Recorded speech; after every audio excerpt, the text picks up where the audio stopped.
Sorry, உங்களுக்கு இந்த வாய்ப்பு இல்ல. நம்ப மாட்டீங்க, அந்த மரம் இப்ப இல்ல. இருந்தா அந்த மரம் என் கதையை சொல்லு. அங்க உட்காந்துட்டு ஓன்னு அழுது. இந்த மாதிரி தாடி வளர்த்தா உடனே சாமியார் நினைக்கிறேன். பார்த்தா அப்ப சாமியார் மாதிரி தெரியுதா? ஒரு மாதிரி ஒரு திவ்ய தரிசனமா இருக்கீங்களா? யாருதான் நீங்க ஆக்சுவலி? வாழ்ந்தாலும் ஏசும், தாழ்ந்தாலும் ஏசும்.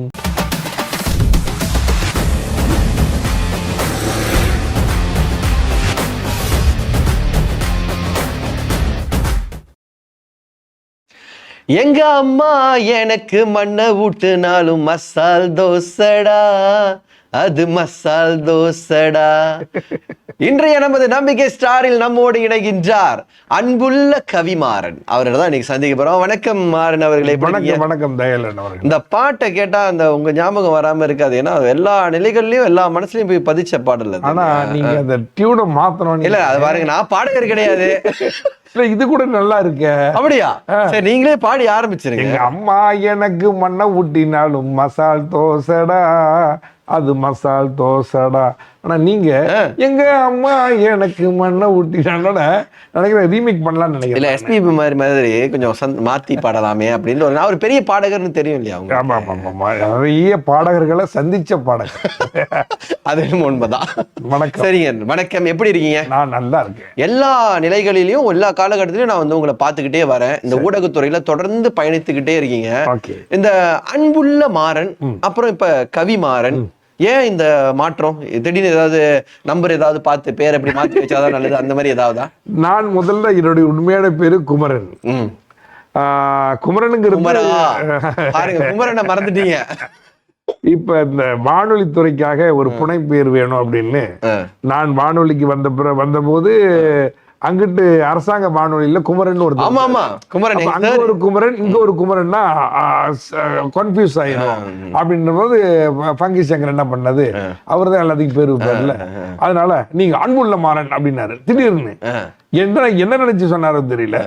அன்புள்ள மாறனாவே வளம் வந்தேன். அன்புள்ள மாறனாவே வளம் வந்தப்ப வெறும் அன்பு மட்டும் தான் கிடைச்சது. சரி, சன்மானங்கள்ல குறைஞ்சிருச்சு. திடீர்னு ஒருத்தர் என்ன வந்து பார்த்தாரு. நடந்து போற ஒரு வழிபோக்கரா தான் வந்து பார்த்தாரு. திரு ராஜராஜர் அவர்கள். அவர் வந்து இல்ல ஒரு தமிழ்நாட்டுல ஒரு பிரபலமான ஒரு பெயரியல் பேசிக்கிட்டே இருக்கிறப்ப நீங்க நஞ்சன வானொலியில் வேலை அப்படின்னு பேசிக்கிட்டே இருக்கிறப்ப உங்க பேரு அன்புள்ள மாறன், அன்புள்ள மாறன் அப்படின்னு சொல்லிட்டு ஏன் நீங்க பேரை மாத்தக்கூடாதுன்னாரு. மாத்துறதுனால எதுவும் நடக்குமான்னு கேட்டேன்.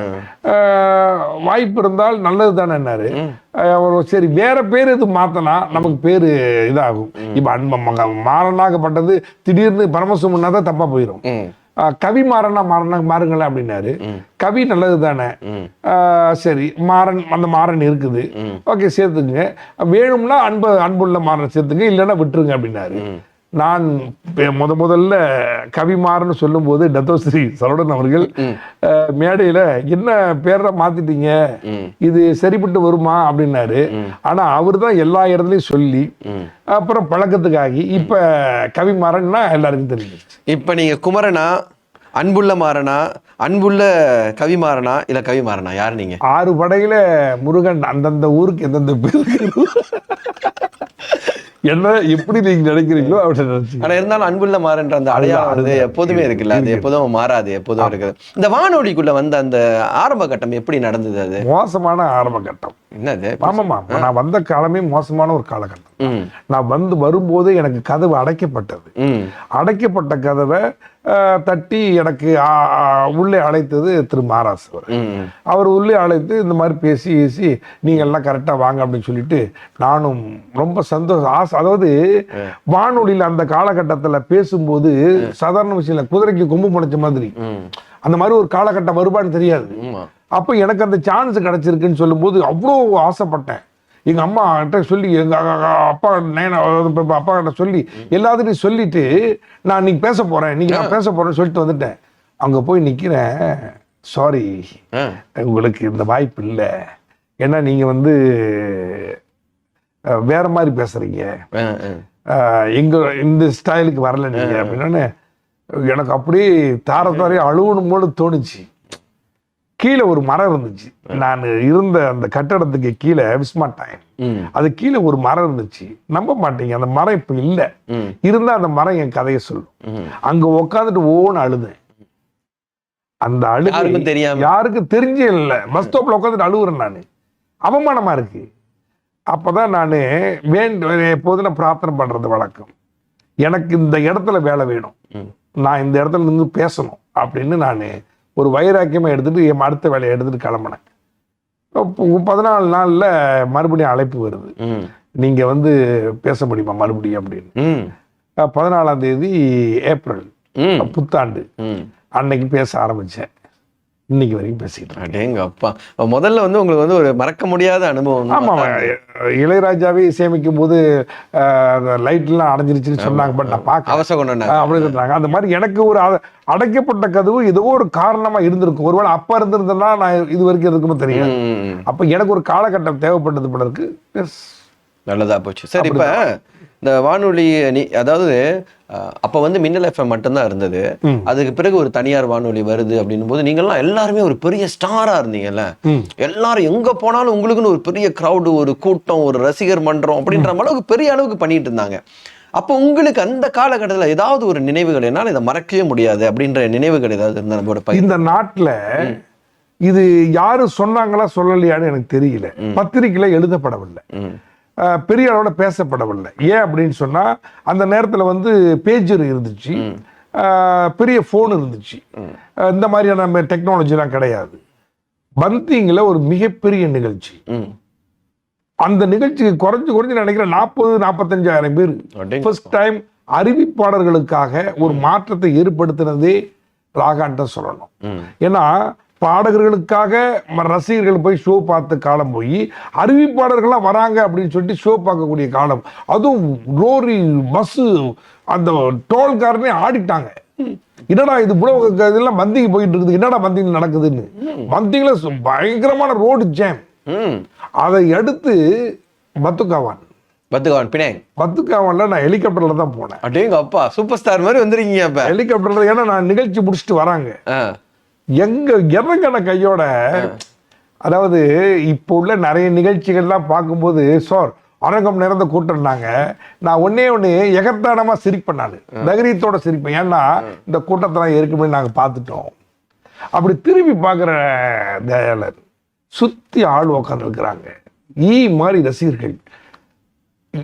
அது வந்து நடிகர்களுக்காக கிடையாது, அறிவிப்பாளர்களுக்காக. எங்களுடைய ஸ்டேஜ் எப்படி தெரியுங்களா, 20க்கு 20 கனோபி. ஆனா சுத்தி அவ்வளவு ஆளு கூட்டம். அப்படியே போறேன் உள்ளுக்கு. இது எல்லாத்தையும் பார்த்தாச்சு. இந்த ஷாலாம் ஸ்டேடியத்துல நான் பாடுறேன், எங்க அம்மா எனக்கு மண்ணை விட்டான்னு பாட்டை பாடுறேன். கீழே உள்ளவங்க தாய்மார்கள் எல்லாம் எந்திரிச்சு ஆடுறாங்க. இதெல்லாம் பார்க்கும்போது சந்தோஷமா இருந்துச்சு. நான் ஒரு பேராக்கில் ஒரு நிகழ்ச்சிக்கு, திருவிழா நிகழ்ச்சிக்கு போயிருந்தேன். இந்த பாட்டை பாடும்போது ஒருத்தவங்க வந்து எங்கிட்ட முன்ன அழுது என்னை கட்டி பிடிச்சாங்க. ஆக நம்ம ஏதோ பாதையில போனது சரியான பாதையிலன்னு நம்ம இல்லை, கரெக்டான பாதையில் தான் போயிருக்கோங்கிற நம்பிக்கை. அதெல்லாம் மறக்க முடியாத ஒரு. சரி, இவ்வளவு பேசிட்டீங்களா, ஒரு பாட்டு பாடலாமே? நான் வந்து வந்ததே பாடகனா தான் வந்தேன். அடுத்த கேள்வி அதுதான் இருக்கு. நீங்க பாடிட்டீங்கன்னா தான் அந்த கேள்வி கேட்பேன். வாழ்ந்தாலும் ஏசும் தாழ்ந்தாலும் ஏசும் வையகம் இதுதானடா, வையகம் இதுதானடா. இப்போ அறிவிப்பாளர், சரி, நீங்க பாடகரா வந்தீங்கன்றது உங்களுக்கு தெரியும். என்ன பொறுத்த வரைக்கும் நான் முதல்ல உங்களை பார்த்தது வந்து வானொலி அறிவிப்பாளர் தான், ராக அறிவிப்பாளர் தான். திடீர்னு பார்த்தா நீங்க வந்து பாடுறீங்க. அதுவும் கானா பாட்டுனா மலேசியால வந்து அன்புள்ள மாறன் தான் அப்படின்ற ஒரு என்ன சொல்றாங்க, ஒரு அடைமொழியை வந்து உருவாக்குறீங்க. இது இந்த பாடல் துறைன்றது எப்போ வந்தது உங்களுக்கு? இல்ல அது வந்து ராகாக்கு வந்ததுனால அந்த வாய்ப்பை பயன்படுத்திக்கிட்டீங்களா, இல்ல சிறு வயசுல இருந்தே பாடுறவர் தானே நீங்க? நான் ஒரு பாடகன். சின்ன வயசுலேயே பாடணும்னா 6 வயசுலயே மரவள்ளி கிழங்கு எடுத்துக்கிட்டு மைக்கா நினைச்சுக்கிட்டு தோம்பு மேலேயே நின்றுட்டு பாடுவேன். சொர்க்கம் மதிவிலே அந்த பாட்டு அப்பதான் படம் வந்துச்சு. அப்பயே அந்த பாட்டு தான், அந்த பாட்டு பாடி எனக்கு ஒரு வழி கொடுப்பாங்க. அப்புறம் கோயில்ல தேவாரம் பாடுறது, திருவாசகம் பாடுறது, இப்படியே வந்துகிட்டு இருக்கிறப்ப தான் நாங்க புக்கிட் புரத்தம் எஸ்டேட்ல இருந்து அம்பாங்க்கு இப்போ இடம் மாத்தி வந்தோம். அங்கதான் வந்து ஒரு பாடல் போட்டி நடந்தது. எனக்கு ஒரு 10, 12, 11 வயசு இருக்கும். மணிமன்றத்தோட ஏற்பாட்டுல அங்க ஸ்ரீ சண்முகநாதன் ஒரு பாடகர் நீதிபதியா வராரு. அப்பதான் அந்த பாட்டு எங்க அம்மா கிட்ட கேட்டேன், என்னம்மா பாட்டு பாடலாம், பாடல் போட்டி 40 பேர் கலந்துக்கிறாங்க, எல்லாம் பாடகருங்க, நானும் கலந்துக்கிறேன், என்ன பாட்டு பாட? எங்க அம்மா சொன்ன பாட்டு தான், வாழ்ந்தாலும் ஏசும் தாழ்ந்தாலும் ஏசும் வையகம் இதுதான். இதான் பாண்ட பாட்டு தான் முதல்ல பாடுதான். முதல்ல நானு பாடுறேன். எனக்கு 3வது பரிசு கிடைத்தாங்க 10 வயசுலயே. 10 வயசுலயே. அதுக்கப்புறம் தமிழ் பள்ளி முடிந்து 6வது ஆண்டு நம்ம இடைநிலை பள்ளிக்கு போகும்போது அப்ப ஒரு சின்ன பார்ட்டி மாதிரி வைப்பாங்க. அந்த இடத்துல ஒரு பாடின பாட்டு, பிள்ளை நீலா இரண்டும் வெள்ளை நீலா அலை போலவே. அதுக்கப்புறம் ஃபார்ம் 3ல வந்து ஒரு கேதரிங் வச்சாங்க. எல்லாம் மலைக்காரர்கள், எல்லாம் ஆண்கள் பள்ளி, ஸ்கோலா ஸ்ரீ அம்பாங். அந்த இடத்துல வந்து மலைக்காரர்கள் சொல்லுவாங்க, நீ தான் அப்பப்ப சும்மா பாடுவியா, நீ ஒரு பாட்டு பாடு அப்படின்னாங்க. அங்க பாடினேன், தென்பாண்டி சீமையில தேரோடும் எல்லாம் மலைக்காரர்களாம் கைத்துறாங்க. அந்த மாதிரி படிப்படியா வந்து நான் சூப்பர் வின்னர்ஸ்ல பாட ஆரம்பிச்சேன். அப்புறம் இசைமலர் இசைக்குழுல பாடுறேன், ஸ்ரீரஞ்சனி இசைக்குழுல பாடி வந்துகிட்டே இருக்கிற நேரத்துல தான் வந்து மாராஸ் என்ன வந்து ஒரு இடத்துல பார்த்தார். அந்த மாதிரி நேரத்துல தான் வந்து நான் இது பண்ணேன். அறிவிப்பாளரும் அதுக்கு முன்னுக்கே நான் வந்து காராவோகே மாதிரிலாம் செஞ்சு சொந்தமாவே இது செஞ்சு கல்யாணத்துல பேசுறது பாடுறது இப்படியே இருந்தது. அப்ப தொடர்ச்சியா தான் வந்திருக்கு உங்களுக்கு, திடீர்னுலாம் நடக்கல, இது தொடர்ந்து தான் வந்திருக்கீங்க. அப்ப இப்போ இந்த பாடகர் ஆயிடும், இந்த ஆல்பம் செய்யணும், பாடல ஒரு ஒளிப்பதிவு பண்ணி கொண்டு போகணுன்ற அந்த எண்ணம் இப்ப வந்து இப்படிதான் அப்படியே வரும்போது எனக்கு முதல்ல நான் செய்த ஆல்பம் வந்து சக்திங்கிற ஒரு பக்தி பாடல். அதுலதான் ஒரு பாட்டு பாடினேன், வாராரையான்னு ஒரு பாட்டு பாடினேன்.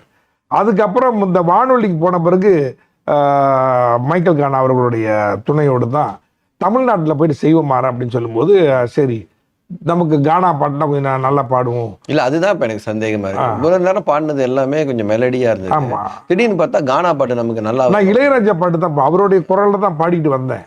திடீர்னு ஏன் இப்படி மாறணும்னா அதுக்கு காரணமே வந்து தேவா சார் தான். தேவா சார்கிட்ட போய் பாடும்போது அவர் பாடி எனக்கு ட்ரேக் அனுப்பினாங்க. அவர் பாடி ட்ரேக் அனுப்பும் போது அந்த ஸ்டைல்ல பாட வந்துருச்சு. அந்த மாதிரி தான் பாடிருப்பேன் நான். எங்க அம்மா எனக்கு, நான் சாதாரணமா பாடுறத எங்க அம்மா எனக்கு மண்ணை இப்படி போயிருப்பேன். அவரு எங்க அம்மா அப்படின்னு எங்க அம்மா எனக்கு மண்ணை விட்டு அதே லெவல்ல போயிடுச்சு. அப்புறம் அவர் பாடிய பாடலே அங்கங்க பாடினேன். ஒரே ஒரு ஷோ நடந்துகிட்டு இருக்குது, நான் பாடணும். ஏற்பாட்டு குழு எனக்கு எதிர்ப்பான குழு படம் இருக்குது. எப்படியும் டத்தோஸ்ரீயா இருந்த துன் சாமியோல் அவர்கள் உட்கார்ந்து இருக்காரு. அவர் போன பிறகு இவனை பாட விடுவோம் அப்படின்னு சொல்லிட்டு ஒரு முடிவுல இருக்கிறாங்க. நான் பாடும்போது லைட் எல்லாம் அணைச்சு படம்லாம் இருக்குது. அவரு போறதுக்காண்டி நான் பாடினு நான் நினைக்கிறேன். அவர் எதிர்த்து கிளம்ப ஆரம்பிச்சிட்டாரு, என்னை கூப்பிடவே இல்லை. போயிட்டு இருக்கிறாரு, வாசலுக்கு போறாரு, என்னை கூப்பிடுறாங்க. நான் எடுத்த ஒரே படம் குலுக்கி வச்ச கொக்கோ கோலா போட திரும்பி பார்த்தாரு பாருங்க, மறுபடியும் வந்து உக்காந்துட்டு. வாழ்க்கையில மறக்க முடியாத அனுபவமா இருக்குமா உங்களுக்கு அந்த பாட்டு? சிரிப்பு வருது சித்தப்பா, இந்த மாதிரி பாட்டுல கலகலப்பான ஒரு பாட்டுலாம் எனக்கு. ஏன்னா என்னுடைய ஆல்பம சாமியோடு தானே வெளியீடு செய்ய ஒரே ஒரு கால் பண்ணாங்க, இந்த மாதிரி நீங்க தான் தலைமை தாங்கணும்னு. கால் பண்ணல, மெசேஜ் பண்ணேன். அவர் பிரான்ஸ்ல இருந்து எனக்கு கால் பண்ணாரு. அவர்கிட்ட இருக்க நல்ல இந்த மாதிரி செக்ரட்டரி அவங்க ஒருத்தவங்க பேர் சொன்னாரு, அவரை போய் பாருங்க, எல்லாம் அழகா சொல்லி அவர் அழகா பண்ணி கொடுத்தாரு. எல்லா படைப்பாளர்களும் கலைஞர்களும் எழுத்தாளர்களும் துண் காலத்துல தானே நிறைய மறுக்க முடியாது இல்ல அத. சரி, அப்புறம் எப்படி நடிகரா நீங்க?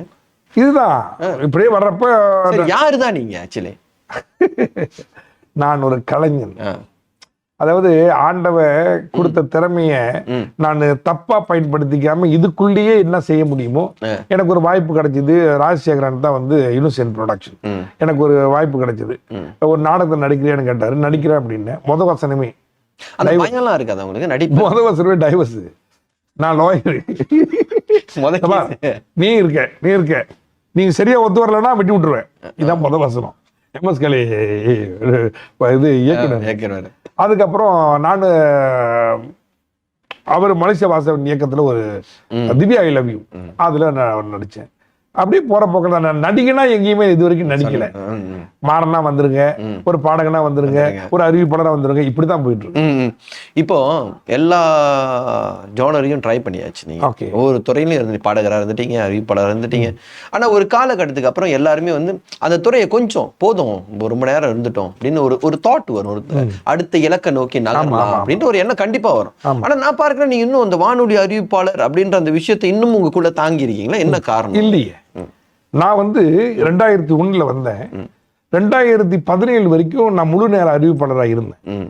இப்ப நான் முழு நேரமே இல்லையே. ஆனா உங்க குரல் உங்க கரெக்டா நீங்க வந்து சனிக்கிழமை மட்டும் தான், சனி ஞாயிறு தானே. ஆமா, அது 2 நாள் கேட்கறதே அவ்வளவு நல்லா இருக்குமா? நீங்க போற சனிக்கிழமை ஞாயிற்றுக்கிழமை மட்டும் நான் எடுத்து வச்சுக்கிட்டு மொத்தம் 5 நாள் வந்து புது புது அறிவிப்பாளர் வந்து. இல்ல, அதுதான் அந்த வானொலி மேல இருக்கிற அந்த ஈர்ப்பு என்னன்னு கேட்கறேன் நானு. அது ரசிகர்கள் தானே. அது எனக்கும் வந்து என்னன்னா, அங்கேயே இருக்கிறோன்றதுலாம் இல்ல, பாய் போட்டு படுத்து தூங்குறதுலாம் இல்ல.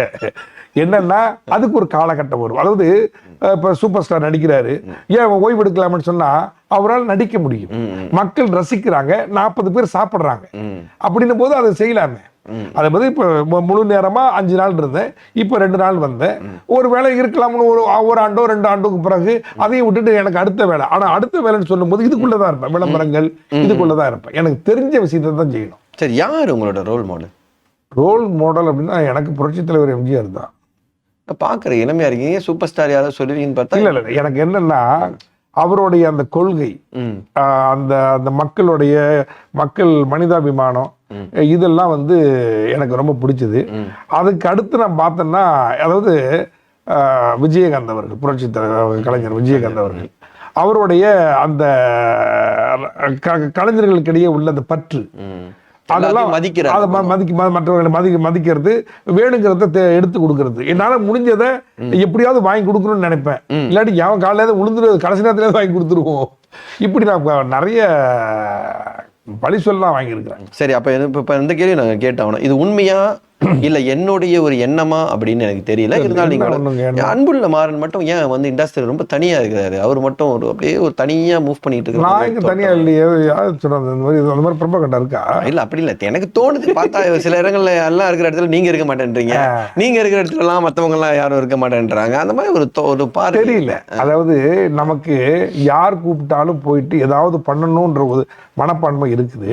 என்ன அந்த இடத்துல கூப்பிடாத போது நான் எப்படி போறது? அலையாத வீட்டில் நுழையாதுன்னு எங்க அப்பா சொல்லியிருக்காரு. 2வது எங்க அப்பா சொன்னது, ஒரு வீட்டுல வந்து கூட பொம்பளை பிள்ளைங்க எல்லாம் இருந்தாங்கன்னா அவங்க வீட்டுல நீ உள்ளுக்கு போக கூடாது. அவங்களோட அனுமதி இல்லாம அப்ப கூட நீ போக கூடாது, வெளியில இருந்து போய் முடிச்சுட்டு கிளம்பு அப்படின்னுவாரு. அந்த மாதிரி ஒரு கொள்கை. அந்த மாதிரி கூப்பிடாத இடத்துக்கு நம்ம போகிறதும் இல்லை. கூப்பிட்டு மதிச்சாங்கன்னா எனக்கு என்ன செய்ய முடியுமோ இறங்கி செய்வேன். இருக்கிறவங்களை கூப்பிட்டு வச்சாவது நான் செஞ்சு என்னோட விஷயத்தை பண்ணி கொடுப்பேன். சரி, அப்ப இன்னொரு உங்ககிட்ட இருக்கிற ஒரு நல்ல குணம் பத்தி நான் கேட்கணும். அது எப்படி உங்க கூட ஒரு தடவை சேர்ந்து ஒர்க் பண்ணிட்டா எல்லா நிகழ்ச்சிக்கும் உங்களே கூப்பிடுறாங்க? என்ன சூட்சமா வச்சிருக்கீங்க, இல்ல என்ன மந்திரம் வச்சிருக்கீங்க? அது ஒரு தனி ஒரு இது, தாய்லாந்து தான் வாங்கிட்டு வந்தேன். வாசனை திரவியமா? அது ஒண்ணும் இல்லைங்க, பழகிற விதம் தானங்க. பழகிற விதம் தான். நம்ம சம்பாதிக்கிறதுக்கு எப்படி வேணுமாலும் சம்பாதிச்சுக்கலாம்.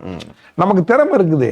இப்ப நீங்க இந்த துறை இல்லைன்னா உங்களுக்கு இதுக்கு முன்னுக்கு வேற துறையில இருந்தீங்க, அதுக்கப்புறம் உங்களுக்கு திறமை இருக்குது, சம்பாதிச்சிடலாம். ஆனா ஒரு உறவுகளை விட்டுட்டோம்னு சொன்னா அது வீணா போயிடும்.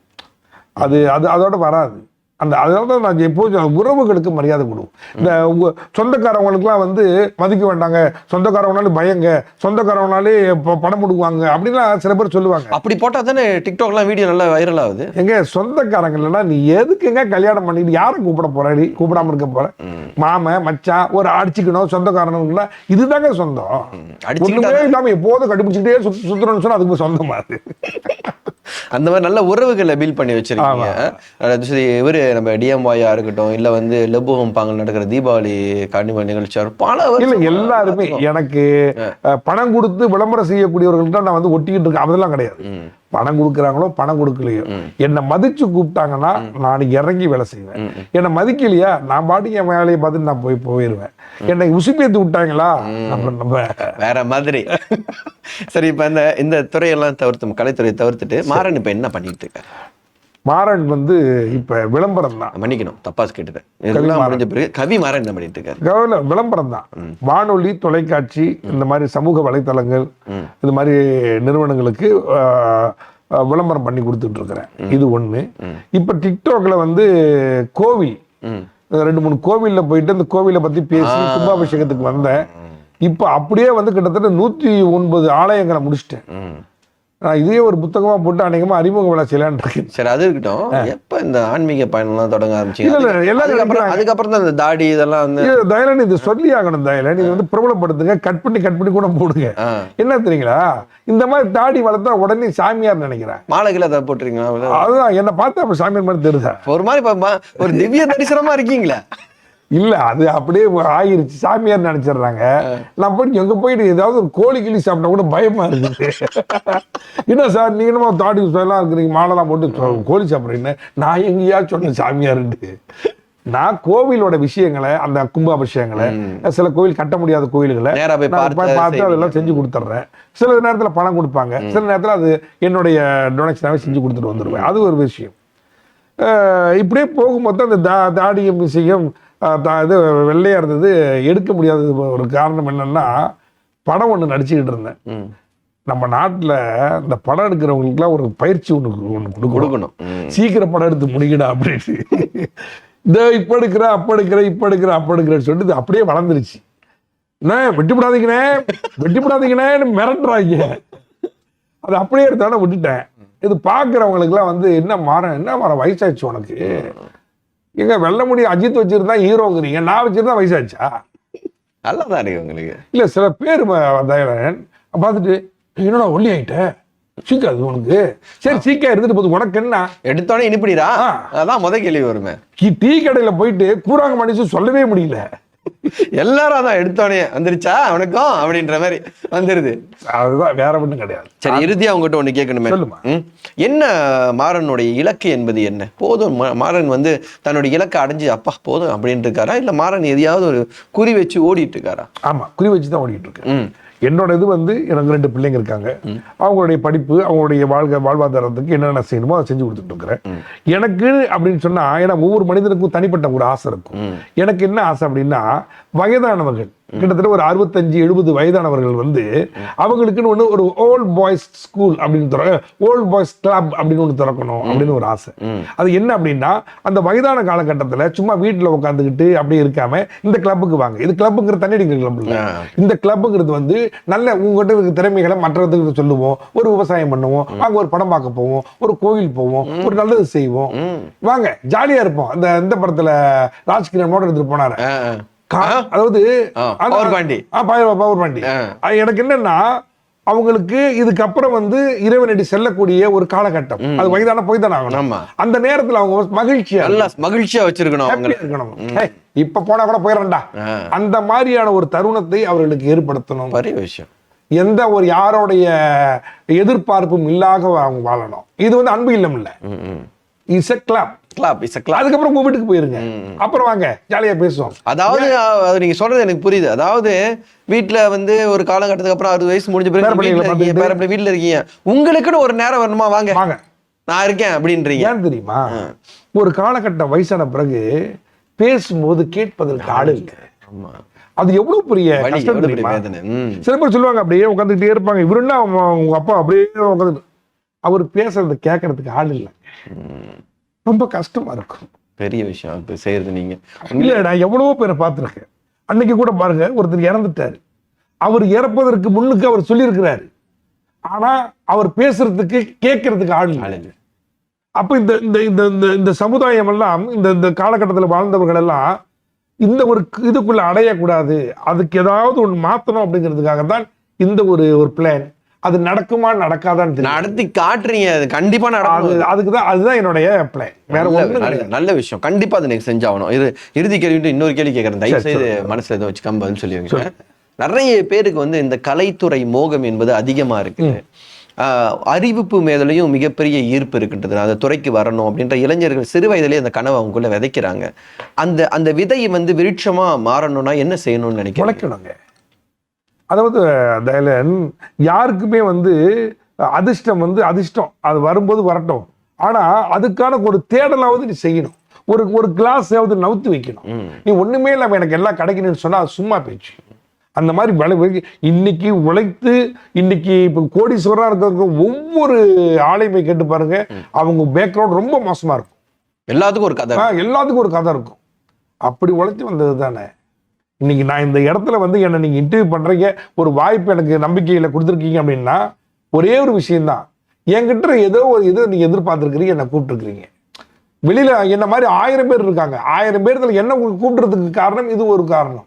அப்ப நான் இந்த வரிசையில உழைச்சேன். ஆனா ஒண்ணு சொல்றேன், நான் இந்த இடத்துல வந்து உட்கார்றதுக்கு, நான் வானொலியில் பேசுறதுக்கு நான் பட்ட அவமானம் எந்த அறிவிப்பாளரும் பட்டிருக்க மாட்டாங்க. அவ்வளவு விஷயம் கடந்து வந்து அதெல்லாம் சொல்லுவேன், அது ஒரு காலகட்டம் வரும்போது சொல்லுவேன். நன்றிண்ணே, ரொம்ப நன்றி. உங்களை சந்திச்சதுல ரொம்ப நாள் உங்ககிட்ட இந்த கேள்வி எல்லாம் கேட்கணும்னு நினைச்சிட்டு இருந்தேன். கேட்டோம்னா இது பத்தாது, உங்ககிட்ட பேசி முடியாது. அடுத்தடுத்து சந்திப்போம். எங்க போயிட போறோம்? வெளியில சந்திப்போம், எங்க வேணாலும் சந்திப்போம், நிறைய விஷயங்கள் பேசுவோம். நன்றி, நன்றிண்ணே, ரொம்ப நன்றி. ஒரு விஷயத்தை நான் உங்ககிட்ட சொல்றேன், சொல்லுங்க. விடாமுயற்சி விஸ்வரூப வெற்றி. இன்னைக்கு கிடைக்காட்டினாலும் ஒரு நாள் கிடைத்தே தீரும். தயவு செய்து விடாமல் முயற்சி பண்ணிக்கிட்டே இருங்க, வெற்றி நிச்சயம். அப்பாலங்கி என்ஜாய்ல.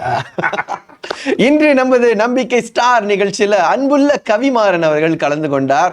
அவர் பேசிய நிறைய விஷயங்கள் தன்னுடைய வாழ்வில அவர் கடந்து வந்த விஷயங்கள் தான். அந்த அனுபவங்களை சொல்லக்கூடியவர்களுடைய கருத்துக்கள் எப்போதுமே நம்ம வாழ்க்கையில நம்ம அடுத்த கட்டத்துக்கு நகர்றதுக்கு எப்போதும் உறுதுணையா இருக்கும். ஒரு மனிதன் வெற்றி அடைந்து விட்டான், மிகப்பெரிய பிரபலமாகிட்டான் அப்படின்றத பார்க்கறதுக்கு மத்தியில அவருக்கு பின்னாடி ஒரு விஷயம் நடந்திருக்கும். என்னென்ன விவகாரங்களை கடந்து, எத்தனை அவமானங்கள், எத்தனை ஏச்சுகள், எத்தனை தடைகள், இது எல்லாத்தையும் கடந்து முன்னுக்கு வந்து ஒரு மனிதன் அமர்றது என்பது பெரிய விஷயங்க. அப்படி நீங்க செய்யணும்னு நினைச்சீங்கன்னா அன்புள்ள கவிமாறன் நீங்க ஒரு நல்ல உதாரணமா எடுத்துக்கோங்க. நிச்சயமா உங்களுக்கு வாழ்க்கை முன்னோக்கி செல்லும் என்ற சிந்தனையோடு உங்களிடமிருந்து அன்பு வணக்கம் கூறி விடைபெறுகிறேன். தயாளன் சண்முகம். மீண்டும் அடுத்த நம்பிக்கை ஸ்டார்ல சந்திப்போம். நன்றி.